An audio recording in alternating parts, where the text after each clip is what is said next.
Баршаңызға ассаламу алейкум достар, қалдарыңыз қалай? Бүгін менің каналымда сметана пирогы өте нәзік, дәмді болып шығады. Оригинал рецепт, міндетті түрде жасап көріңіздер. Ол үшін бізге ұн, үй бөлмесінде тұрған сары май және де разрыхитель, сонымен қоса жұмыртқа, қант қажет болады. Қажетті құрамның бәрін описанияға жазып қоямын, сол жерден қарап көрсеңіздер болады. Ұнымызды міндетті түрде електен өткізіп алыңыздар, және де сары майымызды, разрыхитель үшеуін осылай қолымыздың көмегімен араластырып, крошка дайындап аламыз. Крошканы осылай сыққан кезде осындай құрт сияқты болу керек, формасын ұстап.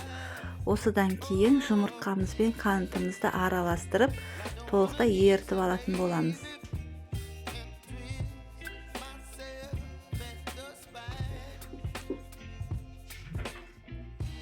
Менің каналыма тіркелмеген болсаңыздар, тіркеліп, лайк басып, комментарий қалдырып қолдап отырыңыздар. Видеоларым ұнаса, жақындарыңызбен, достарыңызбен бөлісуді ұмытпаңыздар. Ендігі кезекте жұмыртқамызды ұнымызға құйып, жақсылап тұрып қамыр елейтін боламыз. Қамыр сондай жұмсақ, нәзік, қолға жабыспайтын қамыр болып шығады. Ол қамырды 2 сағатқа дейін холодильникте ұстауға болады.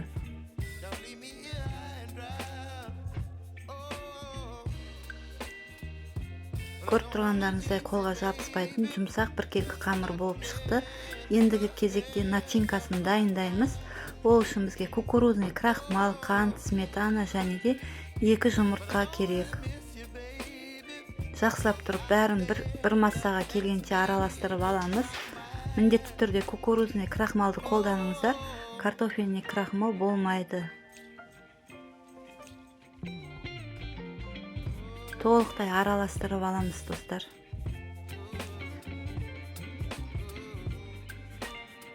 Дәл осы рецептпен заказ алып жасасаңыздар да болады.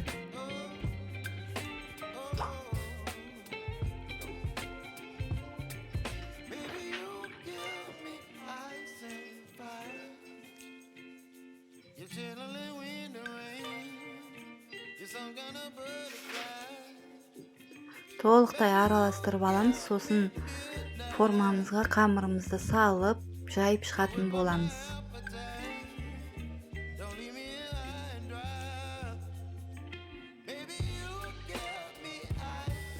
Бізде қамыр бір жарты сағат тұрып дем алды.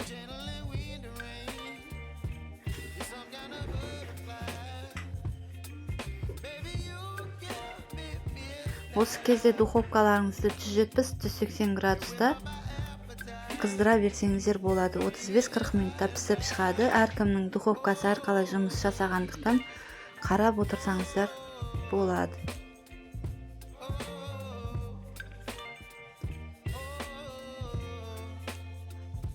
Осылай теп-тегіс етіп формамыз жасап алдық. Енді начинкамызды бір араластырып үстіне құятын боламыз. Видеода сұйық болып көрініп тұр, ешқандай да қорықпаңыздар. Бізде крахмал қосылғаннан кейін өзі қоюланып, формасын ұстап пісіп шығатын болады.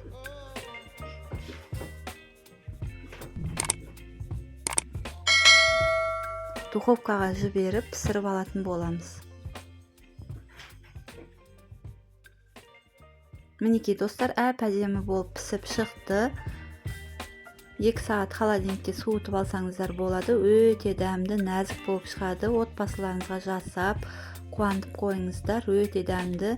Келесі видеода жолыққанша аман сау болыңыздар.